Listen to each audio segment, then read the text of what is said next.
우리 가슴에 손을 얹고 믿음을 고백하고 하나님께서 오늘 저에게 주시는 말씀 받겠습니다. 제가 먼저 고백하겠습니다. 하나님은 나를 사랑하십니다. 나는 그 사랑 안에 있습니다.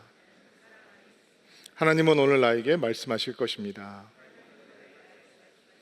그 말씀에 능력이 있습니다. 그 말씀에 생명이 있습니다. 나의 마음을 하나님께 열겠습니다. 나의 생각을 예수님께 집중하겠습니다. 들은 만큼 변합니다. 들은 만큼 행복해집니다.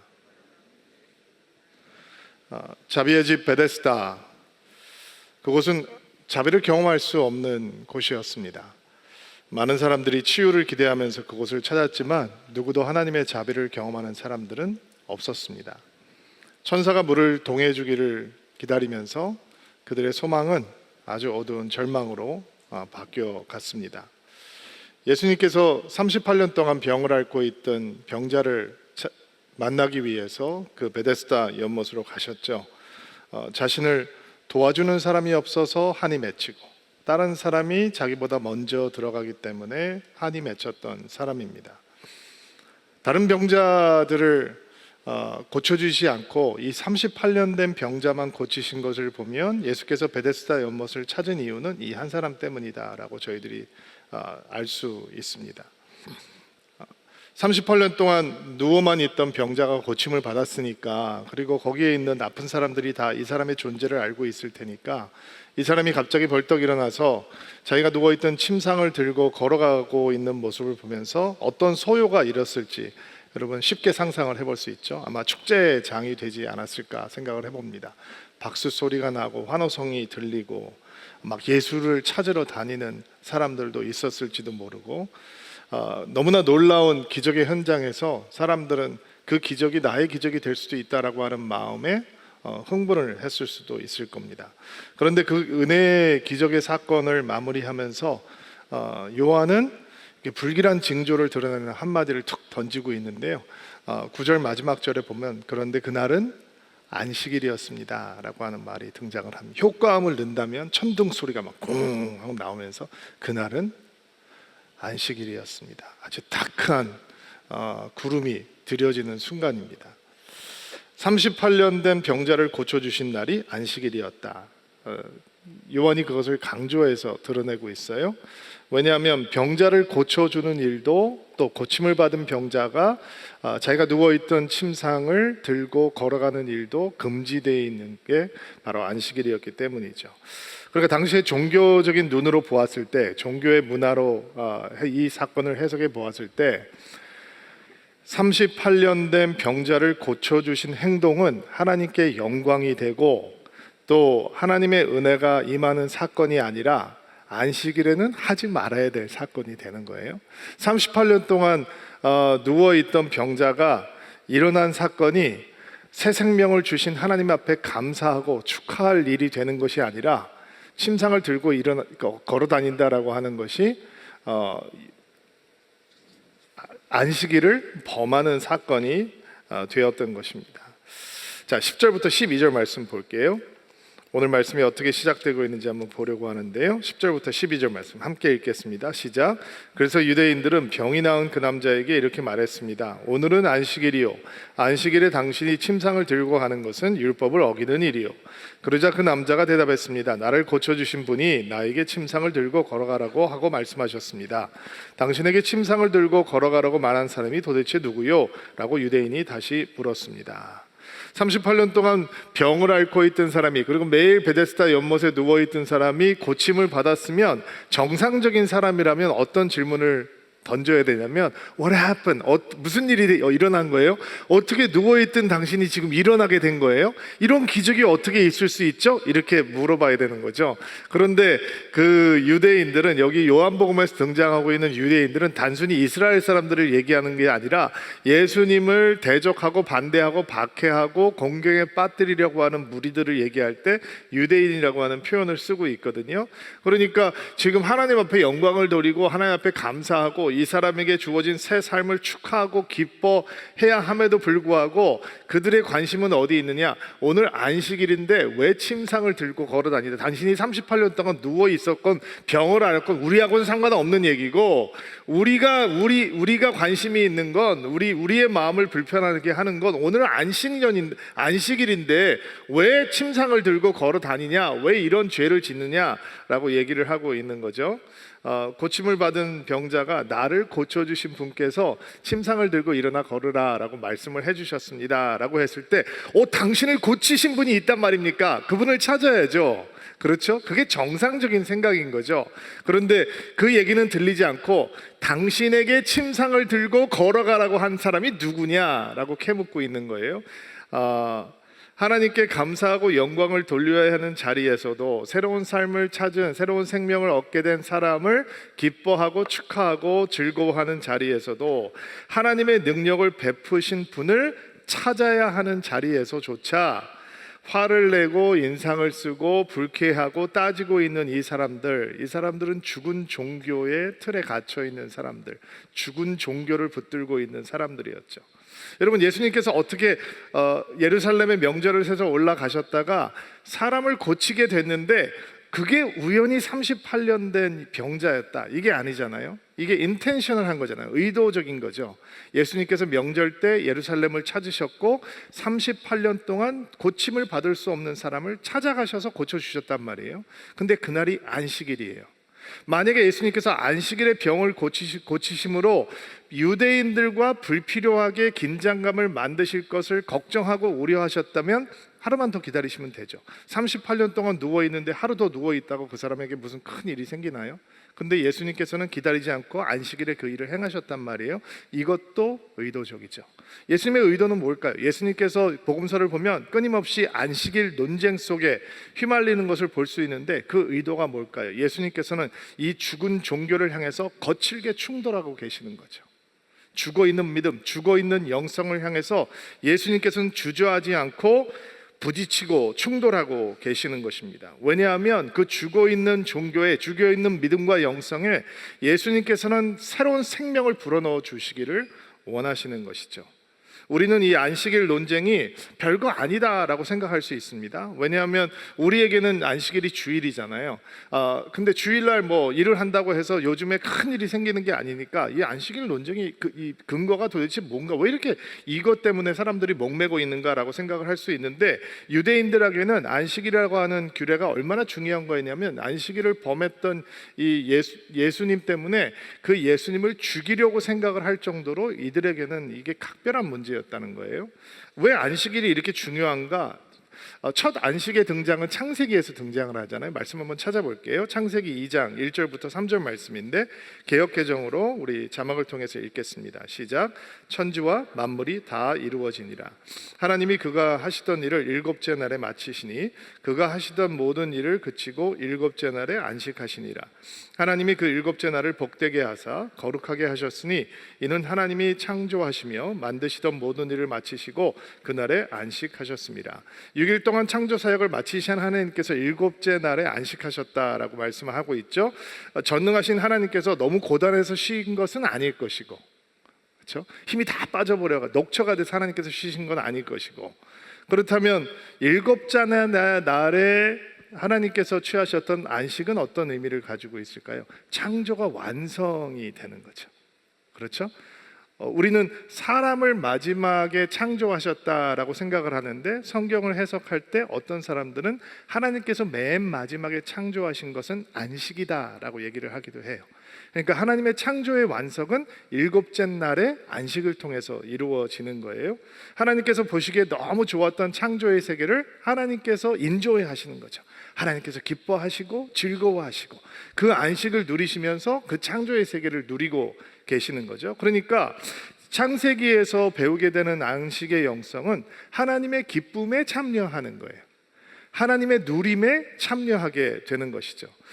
하나님께서 창조하신 세상을 기뻐하고 즐거워하는 것, 이것이 안식의 의미예요. 그것보다 더 소중한 건 하나님을 기뻐하고 즐거워하는 거죠. 하나님께서 만드신 창조의 세계만을 기뻐하고 즐거워하는 것이 아니라 창조자를 기뻐하고 즐거워하는 것, 그분을 기억하고 그분과 함께 거하는 것, 그것이 안식의 핵심이에요. 하나님께서는 일곱째 날을 거룩하다라고 말씀을 하셨는데, 거룩하다라고 하는 뜻은 구별되었다라는 거예요. 그러니까 안식의 의미는 그 한 날을 구별해서 하나님을 기억하고 하나님과 함께 교제하고 하나님을 기뻐하고 하나님을 즐거워하는 날로 삼는 것에 있는 것입니다. 일곱째 날의 안식이 창조의 세계를 돌보는 인간에게 하나님께서 보여주시는 하나님의 리듬이고 하나님의 박자다라고 하는 의미도 가지고 있습니다. 그러니까 그 안식일은 하나님께서 우리에게 주시는 선물이 되는 거예요. 6일 동안 하나님의 창조의 세계를 돌보다가 일곱째 날이 되면 하나님의 쉼의 박자가, 느리게 사는 삶의 박자가 우리를 살려주고 우리를 회복시키는 하나님의 선물이 되는 것입니다. 그런데 우리는 이 선물을 소중하게 생각하지 않죠. 왜냐하면 현대인들을 빨리빨리 달려가는 것을 유능함이라고 오해하기 때문입니다. 빨리 달려야 도태되지 않는다, 먼저 가야 된다라고 하는 생각 속에 사로잡혀 있기 때문입니다. 그러니까 바쁨, 분주함, 이런 것들이 현대인에게는 유능함이라고 해석이 되고 능력의 상징이라고 생각이 되지 않습니까? 그러니까 고삐 풀린 성공주의와 성과주의와 이런 것에 사로잡혀 있는 사람들에게 안식이라고 하는 단어는 너무 나태함이나 무능함 같은 것을 보여주는 단어로 오해가 될 수 있는 거죠. 속도를 중시하는 마음에서 안식은 자기를 스스로 위로할 수 있는 놀이 정도의 경박함으로 전락을 해버리는 것입니다. 그래서 더욱더 하나님께서 우리에게 선물로 주신 안식에 대한 관심이 필요한 것입니다. 안식 속에서 하나님께서 우리에게 주시는 선물이 감추어져 있거든요. 안식의 영성이 있는 거죠. 어떤 것들을 안식 속에서 배워야 하는가? 안식 속에서는 스스로 하나님이 되려고 하는 어리석은 시도를 멈추는 것을 배우게 되는 것입니다. 죄의 가장 큰 유혹은 내가 하나님의 자리를 꿰차는 거거든요. 내 스스로 열심히 살아서 하나님이 되려고 하는 것, 이게 에덴 동산에서 인간이 직면했던 유혹이었고 여전히 ing 진행되고 있는 모든 인간들이 경험하게 되는 유혹이죠. 그런데 안식 속에서 우리는 하나님의 자리와 우리의 자리를 경험하게 되는 겁니다. 확인하게 되는 것입니다. 우리가 책임을 지지 않아도 세상은 돌아가거든요. 우리가 잠을 잔다라고 하는 것이 굉장한 선물입니다. 우리가 얼마나 무력한 존재이고 하나님을 얼마나 신뢰해야 되는 존재인지 알려주는 거죠. 왜냐하면 우리가 잠을 잘 때 우리는 철저하게 무력하거든요. 아무것도 할 수 없거든요. 그러나 모든 것들은 돌아갑니다. 왜냐하면 우리의 하나님은 졸지도 않으시고 주무시지도 않기 때문입니다. 그러니까 하나님께서 우리에게 선물로 주신 안식을 통해서 우리 스스로 하나님은 하나님이시고 나는 하나님이 아니다, 그러므로 나는 하나님이 되려고 하는 어리석은 시도를 멈추어야 된다라고 하는 영성을 배우게 되는 것이죠. 또 안식은 하나님의 재창조의 시간이기에 우리에게 선물이 되는 것입니다. 여러분, 재창조라고 하는 것을 영어로 표현하면 어떻게 표현하겠어요? recreation이죠, 그렇죠? 하이픈하고 creation이 되는 거예요. 재창조의 시간이죠. 근데 그거를 중간에 있는 하이픈을 빼버리면 어떻게 단어가 변하냐면 recreation으로 변하는 거죠. 그렇죠? 그러니까 사람들이 잘못 이해하면, 하나님께서 우리에게 주신 안식을 잘못 이해하면 노는 시간, 쉬는 시간, 즐기는 시간, 또 다른 자극을 우리의 삶에 더해주는 시간. 그래서 막 몸이 피곤하도록 휴가 가서 노는 거예요. 그래서 휴가 가서 논 다음에 와가지고 무슨 얘기를 하냐면 너무 놀아서 이제 쉬어야 된다는 거예요. 그러니까 사람들이 생각할 때는 하나님의 안식이 이 시간은 내가 즐거운 취미 생활을 하고 노는 시간이어야 돼. 아니에요. 그게 아니라 하나님의 안식은 우리 안에 하나님의 재창조가 일어나야 되는 시간인 거예요. 그럼 무슨 재창조가 일어나야 되느냐? 하나님을 사랑하는 마음, 나를 사랑하는 것처럼 이웃을 사랑하는 마음, 하나님을 향한 헌신과 열정, 믿음을 향한 소중한 관심, 이런 것들이 세상살이를 하다가 흔들리기 때문에 안식의 시간을 통해서 우리 안에 그것이 재창조될 수 있도록, 회복될 수 있도록 안식이라고 하는 선물을 주어 주신 거죠. 이 안식은 인간의 망가진 마음, 상한 마음을 수리하시는 하나님의 정비소가 되는 것입니다. 또 안식이라고 하는 것은 빼앗긴 것을 찾기 위한 영적인 몸부림입니다. 그래서 선물이 되는 것입니다. 속도와 성취에 목매고 살아가는 사람들은 매일매일 분주하게 바쁘게 살아가면서 붙들고 기억해야 되는 것들을 놓치고 살고 있거든요. 그러니까 열심히 직장 생활하는 아버지들이 하면은 애가 유치원 가 있고 하면은 갑자기 초등학교 졸업하고 하다 보면 대학 들어갔다 그러고 하다 보면 첫애 낳았다 그러는 거예요. 언제 이렇게 시간이 갔지? 다 놓치고 사는 거죠. 다 순간순간 붙들어야 될 걸 놓치고 사는 거예요. 제가 2003년도에 한국에 처음 나와서 어느 가정을 신방을 했는데 유치원 연령의 아이를 양육하고 있는 집이었어요. 기도 제목을 얘기해달라고 그러니까 엄마가 이제 아이를 양육하면서 육아를 하면서 가지고 있는 이 애로사항을 얘기하는데, 아이가 8시에 스쿨버스를 타고 등원을 한대, 유치원에. 그리고 학원 다 끝나고 마치고 돌아오면 8시가 넘는다는 거예요. 그러니까 만 6살 된 아이가 아침 8시에 나가서 안 놀래시네. 저는 엄청 놀랬거든요. 그게 어떻게, 미국에서는 2시간, 3시간 유치원 가고 들어와서 하루 종일 노는데, 얘는 8시에 등원을 해서 학원 끝나고 돌아오면 8시가 넘는다는 거예요. 그런데 엄마의 두려움은 뭐냐면, 얘가 혹시 뒤처지지 않을까라고 하는 이 두려움이 있다는 거예요. 그렇게 애를 돌리는데도 불구하고 내 아이가 뒤처지면 어떻게 하지? 라고 하는 불안한 마음이 있다는 거죠. 제가 진짜 컬처 샥이었어요. 문화적으로 이해가 안 되더라고요. 아이들도, 청소년들도, 청년들도, 아빠들도, 엄마들도, 주부들도, 직장인들도 열심히 산다는 이름으로 너무 많은 것들을 놓치고 살죠. 그런데 빼앗겼던 것들을 다시 찾아오겠다라고 하는 영적인 몸부림이 바로 안식에서 찾게 되는 선물인 거예요.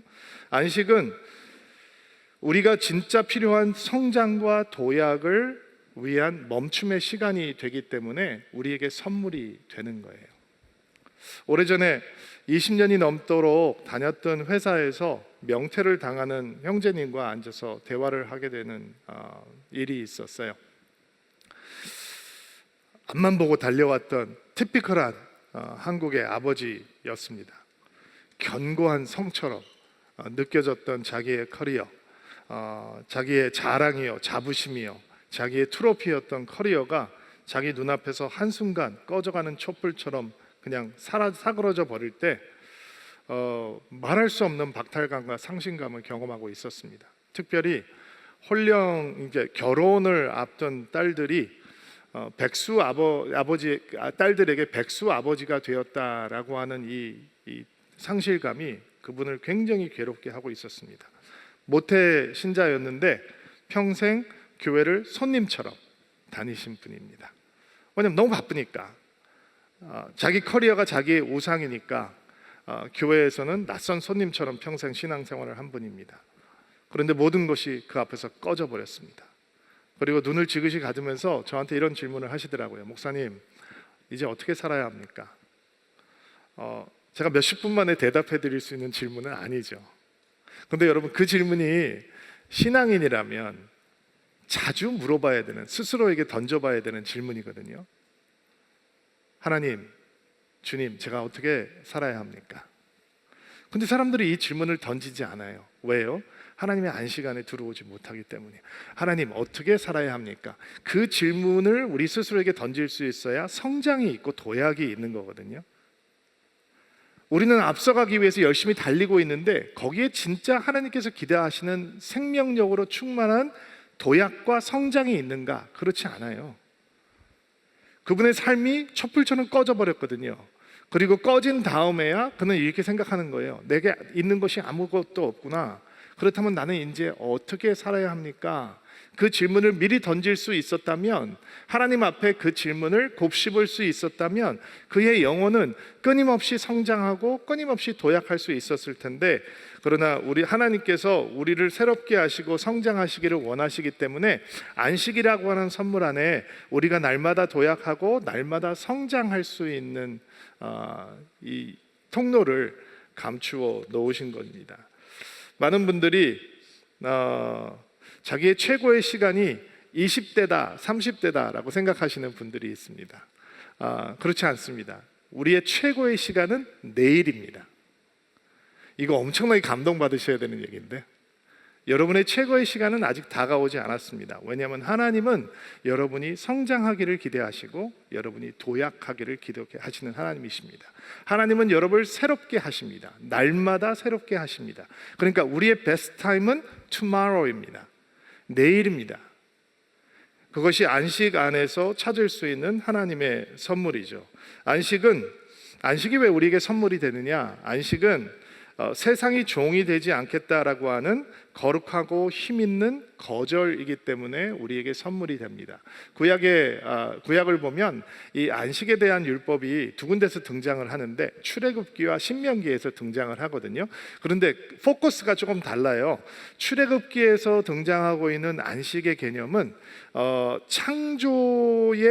하나님의 창조가 안식의 기초다라고 설명을 해요. 근데 신명기에서 등장하고 있는 안식일의 개념은 애굽에서의 해방이 안식일의 기초다, 이렇게 설명을 하고 있어요. 그러니까 신명기의 말씀을 따라서 묵상을 해보면 안식이라고 하는 것은 애굽에서 우리를 구원해 주신 하나님의 은혜를 기억하고 다시는 애굽으로 돌아가지 않겠다, 애굽 종살이로 돌아가지 않겠다라고 하는 단호한 결단인 거예요. 다시 애굽의 멍에를 매지 않겠다라고 하는 결단이 안식 가운데서 확인될 수 있는 거죠. 여러분, 세상을 살아가다 보면 다 우리의 주인이 되려고 하는 것들을 많이 만나게 되잖아요. 사람들도 우리의 주인이 되려고 하고, 또 재물도 우리의 주인이 되려고 하고, 우리의 목적과 우리의 이 커리어도 우리의 우상이 되려 하고, 우리의 취미도 우리의 대상, 요즘은 우리 강아지들도 우리의 주인이 되려고 하는 경우가 많이 있어요. 그런데 안식 속에서 그 어느 것도 우리의 주인이 될 수 없으며 오직 하나님께서만 우리의 주인이 되신다, 오직 예수께서만 나의 주인이 되셔야 한다라고 하는 것을 확인하고 또 확인하고 애굽의 종살이로 돌아가지 않겠다라고 하는 거룩한 거절과 거부를 반복하는 것이 안식이 우리에게 가져다주는 축복인 것입니다. 안식은 하나님의 박자 속에, 하나님의 리듬 속에 우리를 맡기는 영적인 겸손입니다. 그래서 하나님께서 의도하시는 대로 살아도 절대로 세상에서 뒤처지지 아니하며 도태되지 않는다라고 하는 것을 믿고 우리 자신을 의탁하는 하나님을 향한 신뢰의 몸짓인 것입니다. 하나님께서 주신 안식은 우리에게 게으르지 않고 느리게 사는 삶의 아름다움을 가르치죠. 그러니까 우리가 안식을 지키는 것이 아니라 안식이 우리를 지켜주는 겁니다. 하나님의 안식의 선물의 개념에는 그런 아름다운 하나님의 의도가 감추어져 있는 것이죠. 그런 의미에서 이 안식일을 소중하게 여긴다라고 하는 것은 정말 아름다운 영성인 것입니다. 그런데 왜 안식일을 그렇게 철저하게 지키려고 했던 유대인들이, 이스라엘 사람들이 죽은 종교 속에 갇히게 되어 버렸을까요? 물론 처음에 그 사람들이 안식일을 지키기 위해서 조항들을 만들고 규례들을 만들기 위해서는 선한 의도가 있었을 겁니다. 하나님께서는 안식일을 기억하고 거룩하게 지켜라 이렇게 말씀을 하셨으니까, 그러면 안식일을 기억한다는 게 무슨 의미입니까? 안식일을 거룩하게 지킨다고 하는 것이 어떤 의미입니까? 39개의 조항을 만들고 각 조항마다 규례를 붙여서 전통을 만들어서 어떻게 해서든지 정말 이 안식일을 기억하고 거룩하게 지키려고 하는 선한 의도가 있었겠죠. 그런데 어느 순간부터 그 선한 의도가 변질되기 시작했을 것입니다. 하나님과 전혀 상관없는 그런 죽은 종교로 들어가는 계기가 있었을 거예요. 여러분, 이 안식일 규례가 어떤 것들이 있냐면 제가 몇 가지를 좀 얘기를 해볼게요. 안식일에는 걸어갈 수 있는 거리가 정해져 있었습니다. 1000야드 정도입니다. 그러니까 1000m가 좀 안 되는 거리인데 1000야드가 넘어가게 되면 안식일을 범하는 게 되는 거예요. 그러면 안식일날 어디를 가야 되는데 1000야드가 넘는다. 그러면 어떤 규례를 만들어 놓았냐면 그 1000야드 지점에 음식을 가져다가 미리 보관을 해놓고 1000야드가 딱 끝나면 음식을 먹으면 그 음식을 먹는 테두리가 내 집이 되는 거예요. 그러니까 집에서 다시 1000야드를 시작할 수 있는 거죠. 그래서 더 나머지 천야들을 갈 수 있는 그런 계기가 되는 거예요. 이게 말도 안 되는 얘기인데 그런 규례들이 있는 거예요. 안식일에는 짐을 들 수가 없어요. 그러면 짐이 뭐냐라고 하는 고민을 하는 거예요. 그리고 짐이 뭐라는 것도 다 규례를 만들어놔요. 손수건도 짐이에요. 그러니까 이렇게 손수건을 들고 있으면 짐을 드는 게 되기 때문에 안식일을 범하는 게 되는 것이고, 여기다 꼬매놓고 다니면, 손수건을 옷에다가 꼬매놓고 다니면 규례를 범하지 않는 게 되는 거죠. 안식일에는 땅을 기경하는 것이 금지가 되어 있어요. 근데 땅에다가 침을 뱉으면, 누군가가 그 침 뱉은 것을 밟고 지나가면 땅이 기경이 된다고 그 사람들이 느끼는 거예요. 그러니까 안식일에 침을 뱉으려면 어디다 뱉어야 되느냐? 바위 위에다 뱉든지 손바닥에다가 뱉으라라고 나와 있어요. 아이가 이제 어린아이를 키우는 엄마들은 안식일에 아이를 안아야 되잖아요, 당연히. 그러니까 아이를 드는 거는 안식일을 범하는 게 아니에요. 그렇지만 아이의 손에 물건이 들려 있으면 안식일을 범하게 되는 거예요. 그러니까 엄마는 아이를 안기 전에 뭐를 해야 돼요? 손에 뭐가 들려 있는지 없는지를 봐야 되는 거예요. 아직도 이런 안식일 규정이 이스라엘에 가면 보수적인 전통적인 유대인들은 철저하게 지켜요. 불을 켜는 것이 안식일날 금지되어 있거든요. 불을 끄는 것도 금지되어 있어요. 그러니까 이 사람들은 엘리베이터 버튼을 딱 누르면 불이 들어오잖아요. 그러니까 안식일을 범하는 게 되는 거예요. 그러니까 안식일 엘리베이터를 타면 모든 층에서 서요. 제가 한번 타봤어요. 27층에서 제가 거하고 있었는데 탔는데 매 층마다 쓰는 거예요. 정말 돌아버릴 것 같아요. 물론 이방인들이 타는 엘리베이터가 따로 있어요. 그 엘리베이터는 이제 내가 버튼을 누를 수 있죠. 그러니까 유대 사람들은 이 안식일 날 불을 켜고 싶으면 이방인을 불러다가 불을 켜요. 안식일 준수를 위해서 규례의 미시나라고 하는 책의 기록을 보면 이런 조항도 있어요. 여자들은 안식일 내 거울을 보면 안 된다. 왜 안 되냐? 거울을 보다가 흰머리가 보이면 자기도 모르게 머리카락을 뽑게 되기 때문이다. 이게 조항이에요. 안식일 날 용변을 보면 안 된다. 용변 행위는 냄새나고 더러운 것을 내보내는 것이기에 거룩한 안식일을 더럽힌다. 그때 이스라엘 백성들 안식일 되면 정말 힘든 하루가 되었을 것 같아요. 자, 여러분 어때요? 하나님께서 이런 것에 관심이 있으실까요? 하나님께서 사람들을 보고 계시다. 너 손수건, 너 용변, 화장실, 이러면 하나님께서 하셨을 것 같아요. He doesn't care. 하나님께서 그게 관심이 있으시겠어요? 그러나 사람들이 이렇게 변질되었다는 거예요. 하나님이 아닌 형식과 전통에 집중을 하다 보니까 그들의 종교는 죽은 종교, 그들의 믿음과 영성은 죽은 믿음, 죽은 영성으로 변해버렸어요. 하나님의 은혜와 생명력이 없는 안식일 규례만 붙들고 있었다는 거죠. 그것으로 충분히 하나님 앞에 인정을 받을 수 있다라고 생각하는 율법주의 속에 빠져 들어가는 거예요. 여러분, 종교적인 열심과 헌신으로 따지자면 이 사람들을 당할 사람이 누가 있겠어요? 그렇죠? 그들의 관심이 온통 거기에 쏠려 있잖아요. 그러나 그들에게 하나님은 없었어요. 하나님과의 관계는 존재하지 않아요. 하나님을 향한 사랑도 잘하지 않았어요.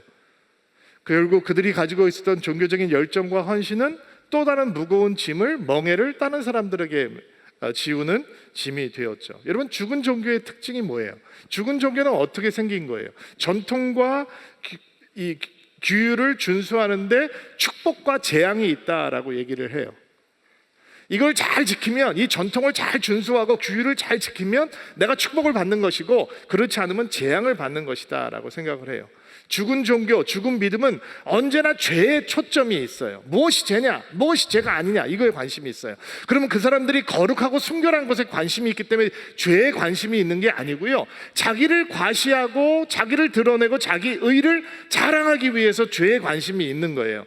그래서 죽은 종교 속에 들어가면, 하나님, 나는 저 사람들 토색하고 불의하고 간음하는 사람과 같지 않습니다. 나는 일주일에 2번씩 금식하고 나는 모든 소득의 11조를 주님 앞에 드립니다 라고 자랑하는 거예요. 죽은 종교는 자기가 하나님과 멀어졌다는 사실을 인식하지 못하고 자기 자신이 다른 사람보다 우월하다라고 하는 사실에만 관심이 있어요. 그러니까 나를 향한 잣대와 남을 향한 잣대를 다르게 갖는 거예요. 죽은 종교, 죽은 믿음의 영성이 어떻게 우리의 삶으로 들어오는지 한 설교자가 이렇게 표현을 했는데 제가 들으면서 공감이 됐어요. 죽은 믿음, 죽은 종교를 붙들고 있는 사람들은 다른 사람이 기도하면서 대표 기도할 때 길게 기도하면 센스 없고 주체가 없는 거예요. 자기가 길게 기도하면 정성이 충만한 거예요. 다른 사람들이 기도하면서 눈물 콧물 흘리면 오버하고 공상을 떤다고 생각하고, 자기가 기도할 때 막 눈물이 나면 그때는 하나님께서 은혜를 주시고 자기의 간절함이 하나님 앞에 드려졌다라고 생각을 해요. 다른 사람이 하나님 주시옵소서 하면 경박한 기복신앙이고, 내가 하나님 주시옵소서 하면 하나님의 약속을 붙들고 약속을 구하는 거라고 얘기해요. 남이 직분을 받으면 벌써? 라고 얘기하고, 자기가 직분을 받으면 이제서야 라고 얘기를 해요. 남이 좋은 것을 갖게 되면 그것은 세속적인 신앙인 거고, 자기가 좋은 것을 갖게 되면 하나님의 축복이라고 간증해요. 죽은 믿음, 죽은 종교에 갇혀 있는 사람들에게는 두 종류의 사람만 보여요.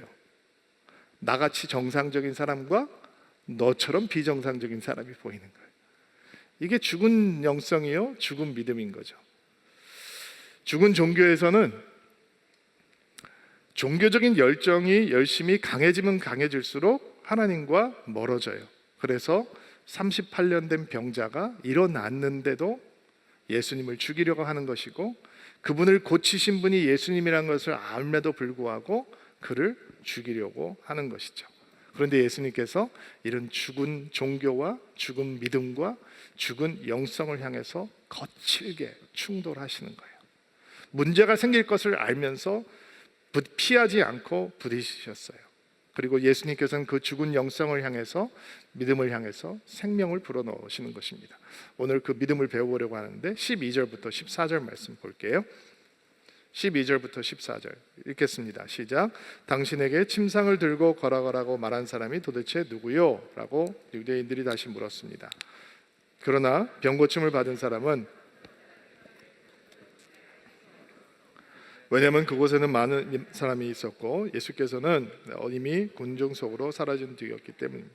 얼마 후 예수께서는 성전에서 그 남자를 만나 그에게 말씀하셨습니다. 보시오, 당신을 이제 다시 건강해졌으니 더 악한 일이 당신에게 닥치지 않게 다시는 죄를 짓지 마시오. 예수님께서 38년 된 병자를 고치신 다음에 자리를 피하셨어요. 아마 본인에게 몰리는 관심을 원하지 않으셨겠죠. 우리 같으면 그 자리에서 일부러 막 내 자신을 드러내고 인기몰이를 할 텐데 예수님께서는 그들을 피하셨어요. 그런데 이 고침을 받은 사람과 예수님께서 다시 재회를 하게 되는데, 어디서 재회를 하게 되면 성전에서 만나게 돼요. 한국어 성경에는 그게 잘 표현이 안 돼 있는데, 성전에서 그를 만났다라고 하는 얘기는 그냥 우연히 만난 것이 아니라 예수께서 찾으셨다라고 하는 의미가 있어요. 그러니까 예수께서 이 사람을 찾으셔서 성전에서 만나신 거예요. 그리고 이런 말씀을 하시죠. 당신이 이제 건강해졌으니 더 악한 일이 생기지 않도록 죄짓지 말라. 이 말씀이 굉장히 해석하기가 쉽지 않은 말씀이에요. 14절 말씀을 개역개정판으로 한번 다시 읽어볼게요. 자, 읽어보세요. 시작. 그 후에 예수께서 성전에서 그 사람을 만나 이르시되 더 심한 것이 생기지 않게 다시는 죄를 범하지 말라 하시니, 여기 14절 말씀을 보면 38년 된 병자의 병이 어떤 죄로 인해서 생긴 것이다 라고 생각을 하게 해주죠. 물론 요한복음의 다른 부분에서는 누구의 죄 때문에 이 사람이 날 때부터 소경이 된 것입니다 라고 하는 질문 앞에서 예수께서는 부모의 죄도 이 사람의 죄도 아니고 하나님의 영광을 위한 것이다 라고 말씀을 하시므로, 모든 질병이 인간의 죄로 말미암는 것은 아니다라고 하는 사실을 확인시켜 주셨어요. 그럼에도 불구하고 오늘 말씀을 묵상을 해보면 이 사람의 경우에는 38년 전에 그가 병이 들게 된 이유가 어떤 죄 때문이었다라고 하는 것을 추측하게 해주고 있습니다. 14절이 해석하기가 쉽지 않습니다. 학자들의 이 해석도 갈립니다. 너무 분분하게 갈려 있습니다. 이 사람에 대해서도 사실은 해석이 분분합니다. 오늘 이 병자에 대해서 이야기를 나누면서 신 목사님과 제 해석이 다를 수 있다라고 하는 것을 제가 좀 미리 말씀을 드립니다. 보통 이런 장면을 만나게 되면 신 목사와 제가 한 번을 대화를 하거든요. 왜냐하면 다른 해석이 전해지면 이제 성도님들이 헷갈릴 수 있기 때문에 혼돈이 올 수 있으니까 이야기를 나누는데, 이번에는 같은 이 병자에 대해서, 말씀에 대해서 서로 생각을 나누지 않았습니다. 왜냐하면 제가 하고 있는 묵상, 또 신목사님이 하고 있는 묵상이 성령께서 인도하시는 묵상인데, 그 인도하심의 묵상을 따라가야 나를 관통하는 말씀을 여러분들에게 전할 수 있잖아요. 근데 다른 사람이 한 묵상 때문에 성령께서 나를 다루시고 있는 묵상의 생각을 버리는 일이 생길 수 있기 때문에 일부러 제가 신목사님과 이 말씀에 대해서 이야기를 나누지 않았습니다. 그래서 우리의 해석과 묵상이 조금 다를 수 있다라고 하는 것을 알려드립니다. 큰일 났다, 목사님들이 드디어 다른 말씀을 하기 시작했어, 이렇게 생각하지 마시고 정말 이 사건을 바라보는 해석과 이 적용이 굉장히 분분하다, 다르다라고 하는 것을 이해하시면 좋을 것 같아요. 하지만 저는 이 병자에 대해서, 오늘 본문 말씀에 대해서 이런 전제를 깔고 시작을 하려고 합니다. 이 병자의 질병은 과거의 어떤 죄의 결과였고, 그래서 예수님께서는 그를 성전으로 다시 찾아가셔서, 일부러 찾아가셔서 다시는 과거로 돌아가지 말고 죄를 범하지 말라라고 경고하셨다라고 하는 것. 두 번째는 이 병자가 자신을 고쳐주신 분이 예수님이시다라고 하는 사실을 유대인들에게 말하는 장면이 예수님을 배반하거나 예수님을 밀고 하고 있는 행위가 아니라 자기에게 은혜를 주신 분, 치유하신 분은 바로 예수님이시다라고 담대하게 밝히고 있는 것이다라고 하는 사실을 전제하고 묵상을 해보려고 합니다. 물론 정반대의 해석도 있다라고 하는 것을 미리 말씀을 드립니다. 죽은 종교를 대적하고 죽은 종교의 생명력을 불어넣어 주시는 예수님께서 우리에게 보여주시는 살아있는 믿음의 세 가지 특징, 제가 오늘 알려드리고 말씀을 마무리하도록 하겠습니다. 죽은 종교의 생명력을 불어넣는 살아있는 믿음이란 은혜를 헛되이 낭비하지 않는 것입니다. 예수님께서 당신은 이제 다 나았습니다, 그러므로 더 나쁜 일이 생기지 않게 다시는 죄를 짓지 마십시오, 그 죄의 삶으로 돌아가지 마십시오, 받은 은혜를 헛되이 낭비하지 말라는 거죠. 허비하지 말라는 것입니다. 초대교회 전승을 보면 이런 기록이 나옵니다. 어떤 사람이 장님이었는데 예수님께서 고쳐주셨습니다. 근데 하나님 앞에 경건한 삶을 살지 않고 너무 방탕한 삶을 사는 것을 사람들이 봅니다. 그러니까 그 사람들이 그들을 찾아가서 당신은 하나님의 은혜로 소경됐다가 다시 보게 되었는데 왜 이렇게 방탕하게 살아가느냐라고 그를 책망합니다. 그러니까 오히려 그가 이렇게 큰 소리를 합니다. 이거는 내 책임이 아니라 예수의 책임입니다. 내가 앞을 볼 수 없을 때는 나는 유혹을 경험하지 못했습니다. 근데 예수께서 나를 고치셨기 때문에 내가 눈을 보고 살게 되니까 너무 유혹이 많아져서 나는 이렇게 살 수밖에 없습니다 라고 얘기했다는 거죠. 여러분, 2000년 전에 사람들의 생각이나 현대인들의 생각이나 너무 비슷한 생각이 많은 거예요. 하나님께서 우리에게 부어주시는 은혜와 축복을 죄를 짓는 기회로 삼는 사람들이 얼마나 많이 있습니까? 하나님께서 부어주신 선물 때문에 오히려 하나님과 멀어지는 경우가 있습니다. 아플 때는 주님의 이름만 부르고 살았는데 병이 낫고 건강해지니까 갈 곳이 얼마나 많은지, 밤이 왜 이렇게 짧은지 생각하는 사람들이 있습니다. 부족할 때는 주님만 의지했는데, 주님만 신뢰했는데 풍요로워지니까 하나님이 눈에 보이지 않는 사람들이 얼마나 많이 있습니까? 예수님께서는 받은 은혜를 낭비하지 말라라고 얘기해요. 하나님께서 우리에게 부어주신 은총과 은혜와 축복을 하나님으로부터 멀어지는 것으로 삼지 말라, 오히려 하나님을 향해 더 달려갈 수 있는 기회를 삼아라. 그것이 바로 살아있는 믿음이 되는 것입니다. 또 살아있는 믿음의 특징은 무엇이냐?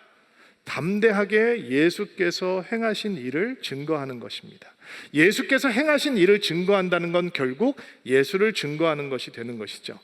유대인들에게 달려가서 그가 얘기합니다. 나를 고쳐주신 분은 예수입니다. 어떤 사람들은 그것을 배반이요 밀고다라고 얘기를 합니다.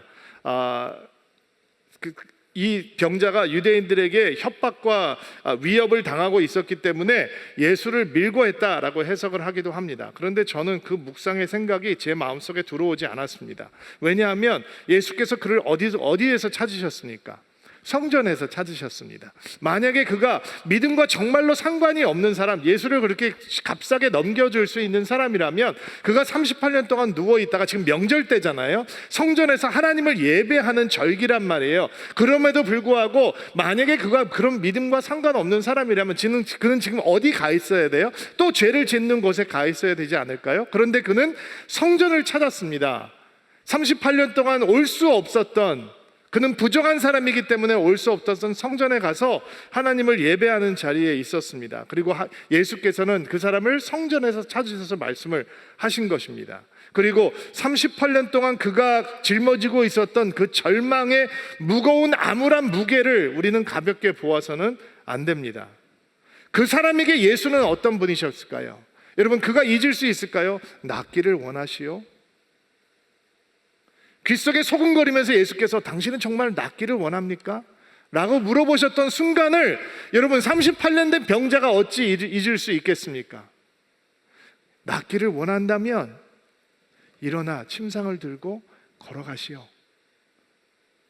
그 소리에 자기가 벌떡 일어났는데 어떻게 예수를 잊을 수 있겠습니까? 내 잘못이 아니라 예수의 잘못입니다 라고 말하는 것이 아니라, 나를 고치신 분, 나는 38년 동안 걸을 수 없었는데 나를 고치신 분은, 나를 다시 걷게 하신 분은, 내가 들 수 없는 침상을 들게 하시고 일어나게 하시고 걸어가게 하신 분은 바로 예수님입니다 라고 고백하고 있는 것입니다.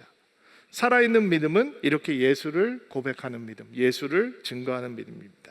나를 고치신 분이 예수님입니다. 나를 구원하신 분은 예수님이십니다. 나를 위로하시는 분은 예수님이십니다. 나의 주인 되신 분은 예수님이십니다. 나를 인도하시는 분도 예수님이십니다.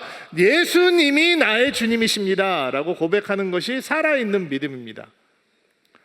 그래서 교회 다녀? 라고 얘기하면 나 예수 믿어 이렇게 얘기해야 하는 겁니다. 교회를 다닌다고 예수의 사람이 되는 거 아니잖아요. 도움은 되죠. 많이 되죠. 그러나 교회 다니는 것과 내가 예수의 사람이라고 고백하는 것은 다른 것입니다. 자, 16절부터 18절 세 번째로 살아있는 믿음의 특징 보고 오늘 말씀 마무리하겠습니다. 16절부터 18절 말씀 읽어주세요. 시작. 그래서 안식일에 이러한 일을 하셨기 때문에 유대인은 예수님을 핍박하기 시작했습니다. 그러나 예수님께서는 그들에게 이렇게 말씀하셨습니다. 내 아버지께서 지금까지 항상 일하시니 나도 일한다. 이 말 때문에 유대인들은 더더욱 예수님을 죽이려고 안달하였습니다. 그것은 그분이 안식일을 범할 뿐 아니라 하나님을 자기의 친아버지라고 불러 자기 동등히 여기고 있었기 때문입니다. 살아있는 믿음의 세 번째 특징은 하나님과의 친밀한 관계에 있습니다.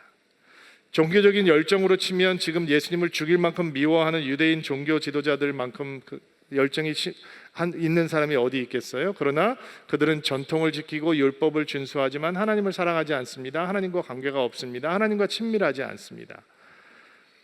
예수님께서는 아버지께서 일하시니 나도 일한다라고 말씀하십니다. 그러니까 예수님에게 안식은 하나님의 일에 동참하는 거죠. 그렇죠? 예수님에게 믿음은 하나님의 일에 동참하는 게 되는 겁니다. 아버지께서 일하시니 나도 일한다. 이 얘기를 듣고 유대인들이 예수님을 미워하는데 왜 미워하느냐? 어떻게 하나님을 자기 친아버지로 부르지? 왜냐하면 친밀하시니까. 하나님은 나를 알고 나는 하나님을 알고. 이게 예수님의 친밀함이잖아요. 아버지는 내 안에, 나는 아버지 안에. 이게 예수님께서 말씀하시는 믿음이요, 영성이요, 예수님께서 우리에게 보여주시는 친밀함이죠. 아버지라고 하는 표현은 최고의 친밀함의 언어예요. 관계의 언어이죠. 이게 구약에서는 이런 개념이 없었다는 게 아니에요. 여러분, 하나님께서 이스라엘을 향해서 뭐라고 말씀하세요? 너는 내 맏아들이다 라고 말씀하시잖아요. 내가 오늘 너를 낳았다 라고 말씀하시잖아요. 그러니까 하나님을 향해 아버지라고 하는 친밀한 이 고백을 할 수 있는 건 구약에도 가능했단 말이에요. 그런데 왜 그렇게 하지 못하느냐? 그들의 관심이 거기에 있지 않아요. 율법을 자랑하면서 율법을 지키면서 자기의 종교성과 자기의 열심을 과시하는 것에는 그들의 관심이 있었지만 하나님과 친밀해지는 것에는 관심이 없었어요. 죽은 종교는 언제나 규범이고 룰이에요. 자기의 의지와 노력이에요. 그러나 살아있는 믿음은 언제나 관계예요. 친밀함이에요. 사랑하고 사랑받는 거예요. 살아있는 믿음은 언제나 이런 친밀한 사랑으로 가득해지는 거예요. 우리의 믿음이 어떻게 살아있다라고 하는 것을 확인할 수 있느냐? 하나님을 향한 사랑이 날마다 샘솟는 거예요. 날마다 깊어지는 거예요. 내 하나님의 사랑이 만족스럽지 않은 거예요. 더 친밀함으로 다가가고 싶은 거예요. 내 사랑이 식어지는 것이 아니라 날마다 더 뜨거워지는 거예요. 하나님을 없이는 살 수 없다고 자꾸 고백하게 되는 거예요. 이 친밀함이 바로 살아있는 믿음의 특징입니다. 교회를 좀 다니다 보면, 그리고 시간이 지나다 보면 죽은 종교의 동굴이 나옵니다. 마음의 중심이 없이 그저 형식, 전통 따르면서 그것이 신앙의 전부다라고 생각을 합니다.